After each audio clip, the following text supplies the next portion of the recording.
আসসালামু আলাইকুম, আশা করি সবাই ভালো আছেন। তো আজকে যে বিষয়টি নিয়ে কথা বলবো সেটি হচ্ছে এসএসসি ম্যাথে অত্যন্ত গুরুত্বপূর্ণ এবং অত্যন্ত সহজ একটি অধ্যায় সেট ফাংশন নিয়ে। তো সেট ফাংশনে আজকে আমরা এক সৃজনশীলে 100টি সৃজনশীল সমাধান করব। তো এক সৃজনশীলে 100টি সৃজনশীল কেন সমাধান করব? তো তার আগে আমি বলে রাখি যে এখানে যে খ নাম্বারটা আছে এবং গ নাম্বারটা আছে, এই খ এবং গ নাম্বারটা খুবই কমন। মানে প্রত্যেকটা সৃজনশীলের মধ্যে এই খ নাম্বার না গ নাম্বার একদম কমন, মানে এই দুইটা দেখা যায়। তো এই দুইটা যদি তুমি সমাধান করতে পারো তাহলে ওইগুলো সমাধান করতে পারবে। এর জন্যই বলেছি এক সৃজনশীলে 100টি সৃজনশীল। তো এরপরে আমরা কি করব, ক নাম্বারটা এখন সমাধান করব। তো ক নাম্বারে বলা হয়েছে দেখাও যে এ ও বি পরস্পর নিঃছেদ শেষ। তো আমরা এখন এটাই করব। তো ক নাম্বার করতে গেলে আমাদের প্রথমে এ এবং বি এর মানটা লাগবে। তো এ এবং বি এর মানটা আমাদের দেওয়া আছে, তো আমরা এখন তুলব। ক নাম্বার দেওয়া আছে, দেওয়া আছে এ এর মান কত? এর মান দেওয়া আছে 3, 4, 5, 6 এটা, এবং বি এর মান দেওয়া আছে 0, 1, 2 ইত্যাদি। তো এখন আমাদের কি বলেছে, পরস্পর নিঃছেদ শেষ। তো এটা যদি আমরা প্রমাণ করতে চাই তাহলে আমাদের এ ইন্টারসেকশন বি করা লাগবে। তো এখন যদি আমরা করি তাহলে অতএব এ ইন্টারসেকশন বি, এটা যদি আমরা করি তাহলে এখানে আমরা দেব এ এর মানটা, এর মান এখানে 4, 5, 6, এর মান এখানে যেগুলো থাকবে সেগুলো এখানে বসাবো। এরপরে ইন্টারসেকশন চিহ্নটা এখানেও দিব। তো এরপরে এটাকে আমরা বির মানটা যেটা আছে সেটা আমরা এখন বসাবো। তাহলে 1, 2 এটা। তো এখন অনেকে আছে যে ইন্টারসেকশন আর ইউনিয়ন মনে রাখতে পারে না, তো তাদের জন্য একটা ট্রিক্স আছে। সেটি কি? সেটি হচ্ছে এইটাকে তুমি টুপি মনে করতে পারো, টুপি, আর এটাকে তুমি চায়ের কাপ মনে করতে পারো। এটা হচ্ছে ইউনিয়ন আর এটা হচ্ছে ইন্টারসেকশন। তো ইন্টারসেকশন মানে টুপি, টুপি কিন্তু সবাই পরে না, শুধু মুসলিমরাই টুপি পরে। আমি নামাজের টুপির কথা বলছি। আর এখানে চায়ের, এটাকে যদি আমরা চায়ের কাপ মনে করি, তো চায়ের কাপে কিন্তু সবাই চা খায়। তো তাহলে এখানে আমরা কীভাবে মনে রাখতে পারি, ইন্টারসেকশন মানে এখানে শুধু মিলগুলো বসবে, মিল যেগুলো থাকবে সেগুলো বসবে। আর এখানে ইউনিয়ন মানে হচ্ছে মিল অমিল সবগুলোই বসবে, মানে এখানে সবাই খায়। আর এখানে শুধু মুসলিমরা টুপি পরে। এটাকে আমি বোঝাতে চাচ্ছি। তো এখন ইন্টারসেকশন মানে যেহেতু মিলগুলো বসবে, তো এখন দেখতে হবে এগুলোর সাথে এগুলোর মিল আছে নাকি। তো এখানে যেগুলো মিল থাকবে সেগুলো বসবে, যেগুলো মিল থাকবে না সেগুলো বসবে না। তো এখানে 3 দেখছি, এখানে কিন্তু 3 নেই, তার মানে 3টা বসবে না। এরপর এখানে 4 আছে, এখানে 4 নেই, তাহলে এটা বসবে না। এখানে 5 আছে, এখানে 5 নেই, তার মানে এটা বসবে না। এখানে আছে 6 কিন্তু এখানে নেই, তার মানে এই 6টাও বসবে না। তো তাহলে যেহেতু এখানে কোনো কিছু হচ্ছে না, তার মানে এখানে কি, এখানে একটা থাকবে, সেটা হচ্ছে ফাঁকা সেট। ফাঁকা সেটকে আমরা এইভাবে লিখতে পারি। তো তাহলে এখন আমরা কি লিখব? তাহলে যেহেতু যেহেতু এ ইউনিয়ন বি সমান ফাঁকা সেট, সেহেতু সেহেতু এ ও বি পরস্পর পরস্পর নিঃছেদ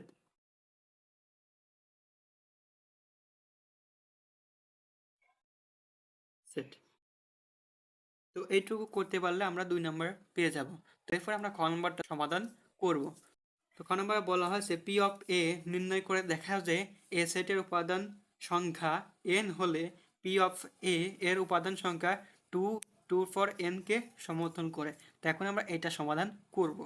তো এখানে একটা জিনিস দেখো, যেহেতু পি অফ এ বলেছে, আবার এখানেও পি অফ এ, তার মানে এখানে এর মানটা নিয়ে কাজ।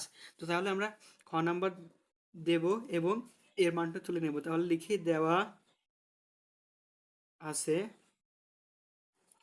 এ সমান কত, 3, 4, 5, 6 এটা দেওয়া আছে, এটা আমরা তুলে নিয়েছি। তো এখন এর উপাদান সংখ্যা কোনগুলো? এর উপাদান সংখ্যা হচ্ছে এইগুলো। তো এখানে কয়টা আছে? একটা, দুইটা, তিনটা, চারটা। তাহলে অতএব লিখবো এ সেটের সেটের উপাদান উপাদান সংখ্যা সংখ্যা n সমান 4, এটা লিখলাম। তো এই অঙ্কটা করার ক্ষেত্রে আমাদের একটা জিনিস মনে রাখতে হবে, সেটি হচ্ছে এখানে যতগুলো উপাদান সংখ্যা থাকবে, আমি এই অঙ্কের মাঝে না, কিন্তু অন্য পেজে যখন ড্রাফট করব তখন 2 এরপর এখানে যতগুলো উপাদান সংখ্যা থাকবে ততগুলো, যেহেতু এখানে 4 আছে তাহলে এখানে 4। তো এটা যদি আমরা করি তাহলে আমাদের 16 আসবে, মানে এর উপাদান সংখ্যা হবে 16। তো এখন আমরা লিখবো অতএব পি অফ এ, এইটা কিন্তু আমাদের আগে থেকে করে রাখতে হবে যে এপি অফ এ এর উপাদান সংখ্যা কত হবে, এটা আমরা বের করে রাখবো, কিন্তু এটা আমার অঙ্কের মাঝে লেখা লাগবে না। তো পি অফ এ সমান কি, এটাকে আমরা কিভাবে লিখতে পারি, পি অফ এ মানে পি অফ এর মানটা। তো এটাকে আমরা কিভাবে লিখতে পারি, তো প্রথমে আমরা 4টা করে লিখছি, প্রথমে যেটা দেওয়া আছে সেটা তুলবো, তাহলে 5 6 এটা তুললাম। এরপরে কি করব, তো এরপরে আমরা 3টা করে লিখতে চাচ্ছি। তো 3টা যদি এখন আমরা এখানে লিখি তাহলে কি হচ্ছে 3 4 5 এরকম ভাবে লিখলাম। এরপরে কি করব, এরপরে একটা জিনিস মনে রাখবে যে এখান থেকে সামনে যাওয়া যাবে কিন্তু পেছনে যাওয়া যাবে না। তো তাহলে এখানে আমি কি লিখতে পারি 3 4, আগে নিয়েছিলাম 5, এখন নেব 6, তাহলে 3 4 6, যেহেতু আগে 5 নিয়েছিলাম তাহলে এখন 6 নিব, মানে এটার সাথে যাতে এটা না মেলে এই দিকটা লক্ষ্য রাখতে হবে। তো এরপরে আমরা কি লিখতে পারি, তো এরপরে দেখো, তো এখন আমরা এই 4টাকে বাদ দিব, তাহলে আমরা লিখতে পারি 3 5 6। তো এরপরে আমরা যদি লিখি 3 5 6 তাহলে কিন্তু হচ্ছে। তো এখন দেখো, আমি যদি এই এখান থেকে 5 এবং 6, 5 বা 6টাকে বাদ দিই তাহলে কিন্তু 2টা হয়ে যাচ্ছে। তার মানে এই 4টা তো আর নেওয়া যাবে না, তার কারণ পিছন থেকে আর নেওয়া যাবে না, নিতে হবে সামনের গুলো। তবে এখানে কিন্তু আর এই সংখ্যা নিয়ে আর কিন্তু 3টা বানানো যাচ্ছে না, এখন আমার নিতে হবে 4। তো আমি যদি এখানে 4 নিই তাহলে যদি 4 5 6 এইটা হচ্ছে, এখান থেকে আর কিছু বাদ দেওয়া যায় না দেখো, কারণ আমরা পেছনে যেতে পারবো না কিন্তু সামনে যেতে পারবো। তো সামনে থেকে আমরা যদি 5টা বাদ দিই তাহলে কিন্তু এখানে 2টা হয়ে যাচ্ছে, তার মানে এটাকে আমরা আর লিখতে পারবো না, এটা একবারই হবে। তো এরপরে কি করব, এরপরে যেহেতু 3টা করে আর হচ্ছে না, এখন আমার 2টা করে লিখতে হবে, তাহলে 2টা করে যদি লিখি তাহলে কি হচ্ছে 3 4, তাহলে 3 4। তো 3 4 তো একবার লিখলাম, এখন আমরা এই 4টাকে বাদ দিব, 3 5 লিখবো, তাহলে 3 5 এটাকে লিখলাম। তো এখন কি করব, আমরা এই 5টাকে বাদ দিব, 3 6 লিখব, তো 3 6 এই হলো। তো এখন দেখো এই 3টাকে আর আমরা দুইভাবে লিখতে পারছি না, এখন আমার এই 4 নিয়ে কাজ করতে হবে। তাহলে যদি 4 নিয়ে কাজ করি তাহলে এখানে কি হচ্ছে 4 5, আর একবার লেখা যায় সেটা কি 4 6, এইভাবেই তো লেখা যায়, তাছাড়া এটাকে আর লেখা যায় না। তো এখন আমরা 5 নিয়ে কাজ করব। তো 5 নিয়ে যদি কাজ করি তাহলে একটাই হচ্ছে 5 6। তো এখানে যদি আমি 6টাকে বাদ দিই তাহলে কিন্তু একটা হয়ে যাচ্ছে, আর হচ্ছে না, তার কারণে আমরা পেছনে যেতে পারবো না, কিন্তু আগে যেতে পারবো।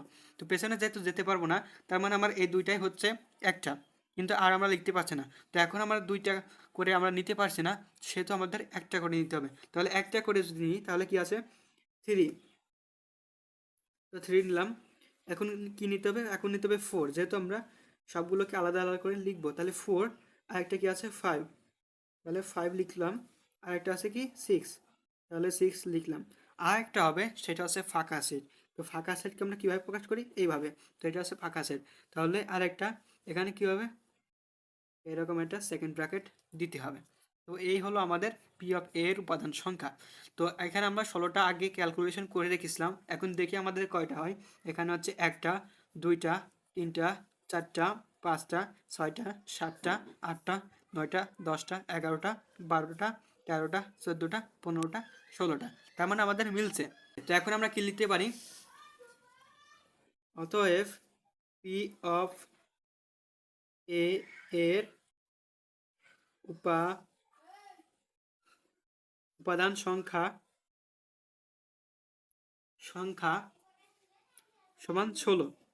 তো উপাদান সংখ্যা আমরা গুণে দেখলাম এখানে 16টা আছে, সেজন্য আমরা এখানে লিখেছি পি অফ এ এর উপাদান সংখ্যা 16। তো এখন এই 16কে আমরা কিভাবে লিখতে পারি, তো 2 পর আমরা কি দেখছিলাম 4, তো 2 পর যদি 4 দিই তাহলে দেখেন এটা হয়।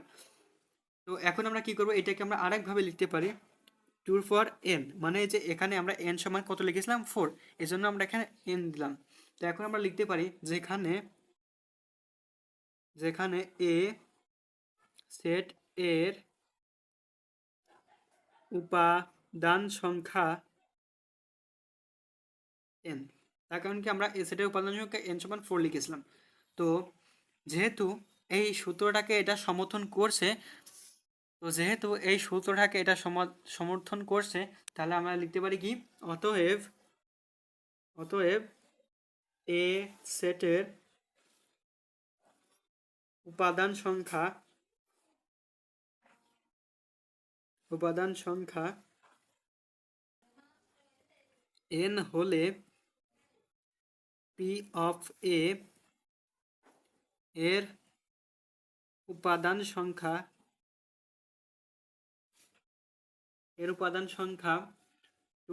2 for n কে সমর্থন করে। এটা আমরা লিখেছি। তো এখন আমরা কি করব? তো দেখেন আমাদের প্রশ্নে কি বলেছিল, দেখাও যে যেহেতু দেখাও যে বলেছিল, তাহলে আমরা এখানে কি করব, দেখানো হলো এটা লিখে দিব। এমনভাবে ম্যাথ করব যাতে স্যার মার্ক কাটার সুযোগ না পায়, এভাবে ম্যাথ করতে হবে। এখন আমরা গ নাম্বারটা সমাধান করব। তো চলুন দেখে আসি গ নাম্বারে কী বলা আছে।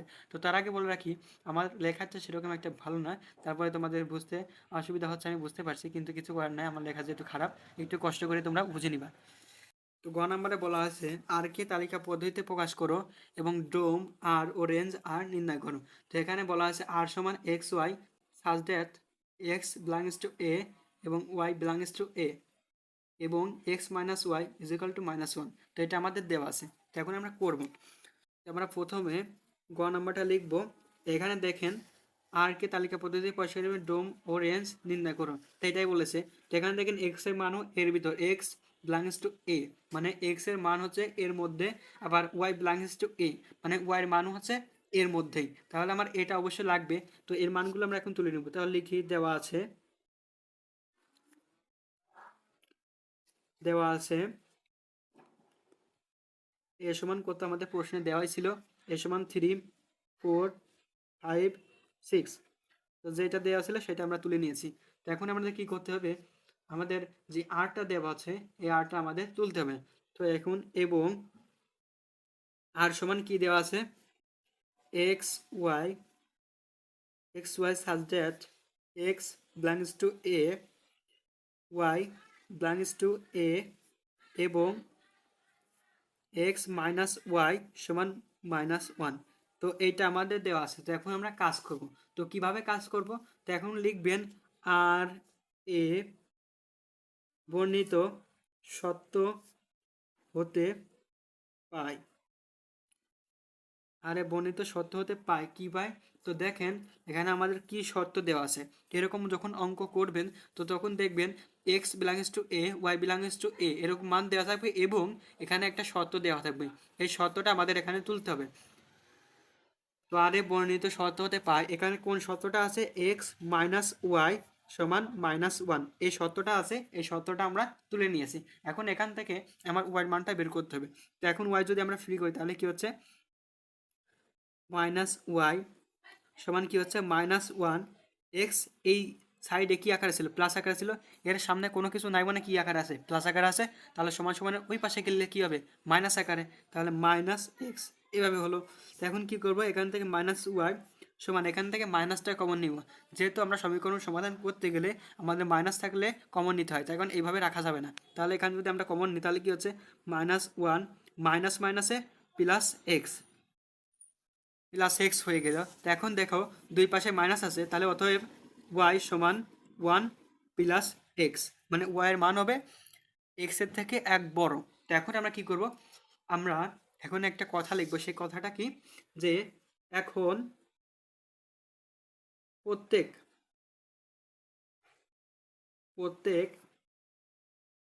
এক্স বিলংস টু এ এর জন্য ওয়াই সমান এক্স প্লাস ওয়ান এর মান নির্ণয় করি। তো নির্ণয় করতে আমাদের কিভাবে করতে হবে, তো এখানে আমার কি করতে হবে, এখানে একটা বক্স তৈরি করা লাগবে। আর এই বক্সটা অবশ্যই তোমরা স্কেল দিয়ে আঁকবে। আমার কাছে যেহেতু স্কেল নাই এজন্য আমি হাত দিয়ে আঁকছি।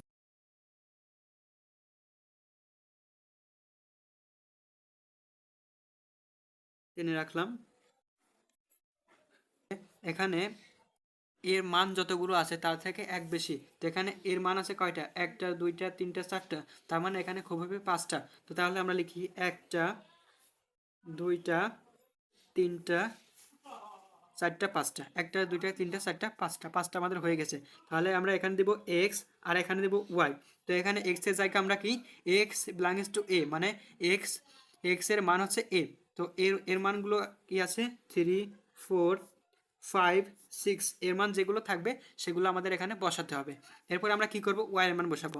তো ওয়াই এর মানের জন্য একটা শর্ত আছে না, এই শর্তটা আমাদের মনে রাখতে হবে। এই শর্তটা কি, এখানে এক্স এর মান এখন কত, এক্স এর মান 3, তাহলে ওয়াই এর মান কত হবে, এক্স এর মান যখন 3, এটা তোমরা একটু রাফ করে নিবে আলাদাভাবে। তো এক্স এর মান যখন 3, তাহলে ওয়াই এর মান কত হবে, x+1, আর এক্স এর মান এখন কত 3+1, তার মানে ওয়াই এর মান হবে 4। যখন এক্স এর মান 3 তখন ওয়াই এর মান হবে 4, বসালাম। এরপরে আছে 4, এক্স এর মান যখন 4 তখন ওয়াই এর মান কত হবে, ওয়াই এর মান হবে এর থেকে এক বেশি, তো x+1 যেহেতু এক বেশি, তাহলে এখানে কত হচ্ছে 5। এক্স এর মান যখন 5 তখন ওয়াই এর মান কত হবে, ওয়াই এর মান হবে 6, কারণ এক বেশি হবে। এক্স এর মান যখন 6 তখন ওয়াই এর মান কত হবে, ওয়াই এর মান হবে 7, কারণ এক বেশি হবে। আশা করি বিষয়টি বুঝতে পেরেছো। তো এরপর আমরা কি করব, এখন দেখো এই যে 7, এই 7টা কি আমার এর মধ্যে ছিল, ভালো করে দেখো তো, এই 7টা কিন্তু এর মধ্যে ছিল না। তাহলে আমরা কি লিখতে পারি, আমরা লিখতে পারি যেহেতু যেহেতু 7 ডাজ নট ইকুয়াল টু এ, সেহেতু সেহেতু 6, 7 ডাজ নট ইকুয়াল টু আর, মানে এই সেভেন, সেভেন যে মানটা, এই সেভেনটা তো আমার এর মধ্যে ছিল না, এখানে এর মানের মধ্যে তো 7 ছিল না। এজন্য আমরা এই শর্তের মধ্যেও আমরা কি রাখবো না, এই 7টা রাখবো না। তো এটা আমরা করে নিয়েছি। তো এখন কি করব, অতএব আর সমান কি হচ্ছে, আর সমান কি হচ্ছে, এখানে 3 4, তাহলে 3 4 এভাবে লিখলাম, 3 4, আর এখানে কি আছে 4 5, তাহলে 4 5, আর এখানে কি আছে 5 6, তাহলে 5 6, 5 6। এটা কেন লিখবো না, আশা করি বুঝতে পেরেছো। যেহেতু এই 7টা আমার এর মানের মধ্যে নেই, এই জন্য আমরা এখানে 7-এর এই সেটটা বসাতে পারবো না। তো তাহলে এখন আমরা লিখবো, অতএব ডোম আর আর সমান কত হবে, ডোম হবে যে সামনের গুলো আছে সেইগুলো আছে ডোম। এখানে যেমন এখানে সামনে আছে, এ সেটের সামনে আছে 3, এ সেটের সামনে আছে 4, এ সেটের সামনে আছে 5, তার মানে ডোম এখানে কত হবে 3, এখানে আছে 4, আর এখানে আছে 5, তার মানে 3 4 5 হচ্ছে ডোম। এবং এবং রেঞ্জ কত হবে, রেঞ্জ সমান কত হবে, রেঞ্জ আর সমান কত হবে, তো রেঞ্জ আর সমান কত হবে পরের গুলো, তো পরে এখানে কত আছে 4, এরপরে কত আছে 5, এরপরে কত আছে 6, তো এখানে তাহলে হবে 4 5 6। তো এইভাবে করে হবে। তো আশা করি তো আশা করি পুরো বিষয়টা সুন্দরভাবে বুঝতে পেরেছো। কিন্তু এর মধ্যে একটা দুঃখজনক বিষয় ছিল যে আমার হাতের লেখাটা সেরকম একটা ভালো নয়। হয়তো তোমরা ভালো করে বুঝতে পারোনি আমার হাতের লেখাটা, কিন্তু কষ্ট করে একটু বুঝে নিও। তাছাড়া আমার হাতের লেখা যেহেতু খারাপ, এখন কি করার আছে বলো। তো আশা করছি পুরো বিষয়টা সুন্দরভাবে বুঝতে পেরেছো। তো যদি কোনো বিষয়ের উপর ভিডিও লাগে তাহলে অবশ্যই কমেন্টে বলবে, আমি সেই বিষয়ে ভিডিও দেওয়ার চেষ্টা করবো। তো ধন্যবাদ সবাইকে, সবাই ভালো থাকবে, আসসালামু আলাইকুম।